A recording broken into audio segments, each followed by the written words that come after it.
there an urgency to transfer the Philhealth funds when the project is already fully funded?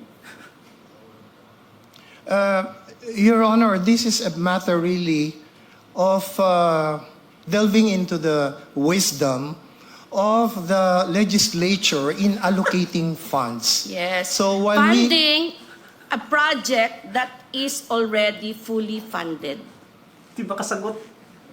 under the category of unprogrammed funds. I didn't quite get the Programs. question. Wait. Hello mga kadunatis. Nako naman. Grabe, nakakagalit do. Ginisa kasi sa Supreme Court si Menardo Guevarra, ang representante ng Marcos administration if in case may mga legal cases silang haharapin. At eto na mga kadunatis, ginisa siya sa Supreme Court. Pakinggan nyo ng mabuti. Kasi dito mo malalaman na grabe talaga ang korupsyon. Biruin mo, kinuha ang bilyon-bilyong budget sa Philhealth para lang ilagay sa unprogrammed funds, which is, until now, hindi alam kung saan napunta yung pera. Saan kaya? May program daw sila, pero walang budget, kaya kinuha yung nasa Philhealth. Ang dami nang nakat sa mga projects noon, especially sa railways, bilyon-bilyon nga yung kinuha doon. Tapos, hindi pa sila kontento, kinuha pati yung sa Philhealth. Grabe talaga to si BBM. Nakakapanggigil talaga. Pakinggan natin mga kadunatics, tara.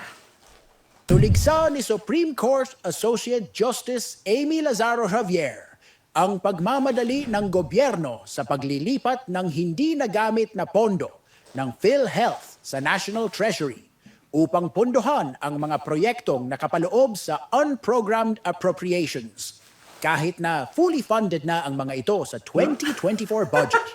With respect to the PG and Bridges project, per DBM's budget of expenditures and source of financing FY 2024 report, the PG and Bridges project appears to be fully funded by the Export-Import Bank of Korea in the amount of 174.49 billion plus. Is there an urgency to transfer the Philhealth funds when the project is already fully funded?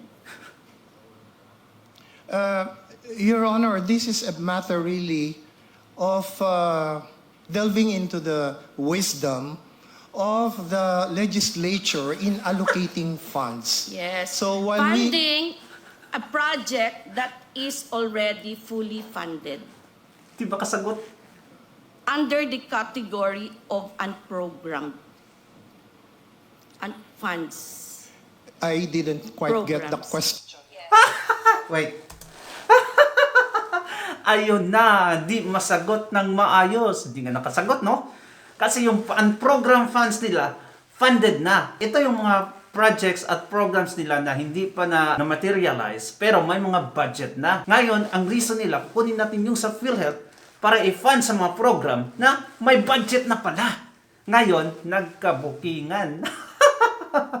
Nako. Let's go. Your Yes. Honor. Pardon me. Yes.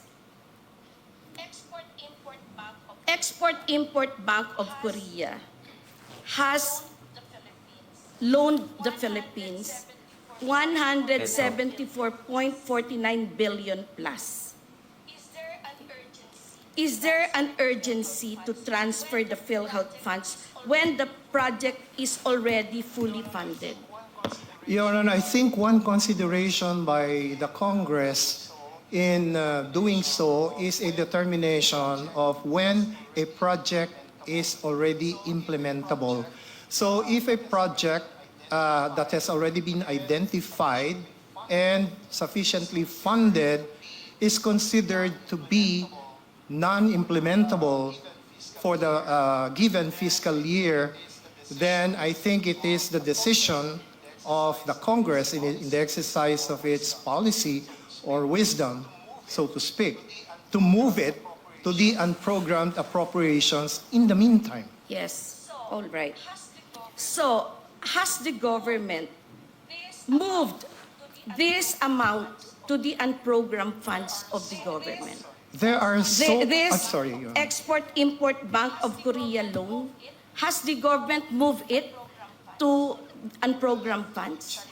We will have to check on Yes, that. please check on that. Yes, whether that has been actually transferred only or removed altogether. Yes. Because there were certain removals made by the Congress in the proposed infrastructure or other projects How of the can government. the government have removed this when it is a loan specifically for that purpose? It is something that can be deferred, Your Honor, even Yes, if it's what funded. is the reason for deferring it? Your Honor, I cannot speculate on the Correct. reasons of the I go congressman. now, yes, to my next question. Has the government spent even a single centavo from that loan, considering that the project has not even started? Well, there is nothing to spend for if the project has not even started, Your So Honor. where is the money? The money went presumably to the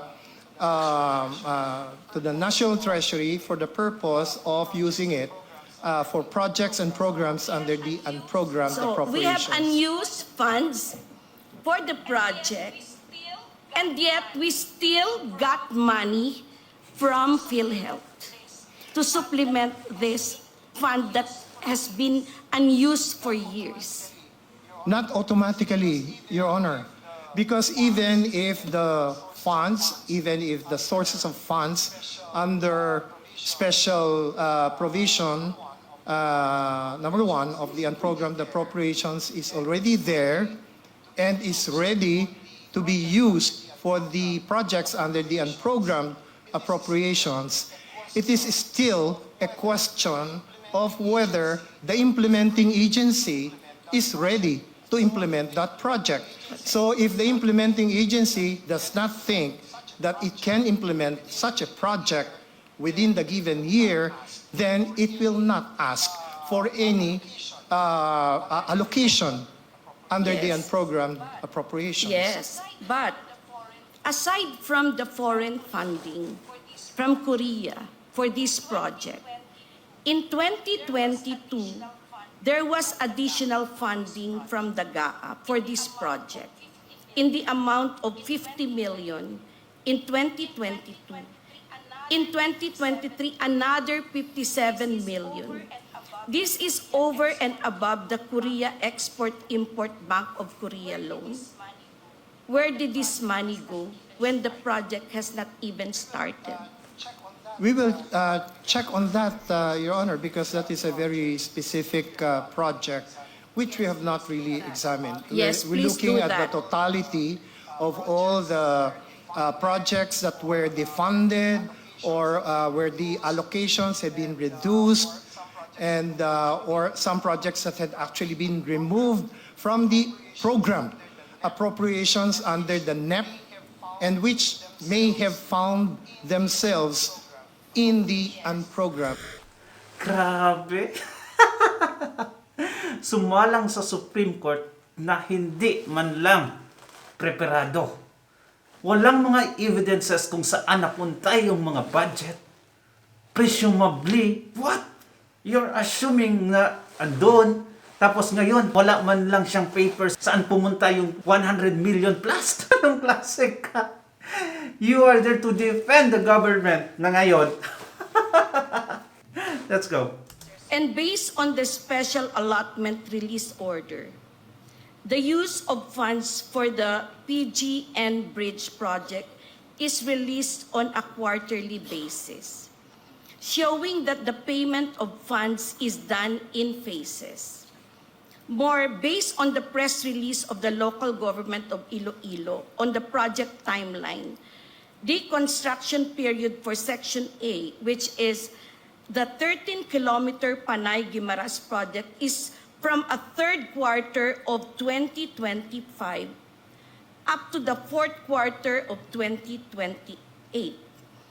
Given these premises, what is the urgency of remitting the subject funds if the construction of the PG and Bridges project has already been funded and has yet to start in 2025? Your Honor, the urgency is on the use of these available funds for all the projects listed under the unprogrammed appropriations. There are so many of them. I think 57 different Yes, purposes. and it's one of them. And it's one of them. And it shows that it has had multiple fundings. All right. On maintenance of national Grabe, wala kang roads, sagot. which national roads are we referring to?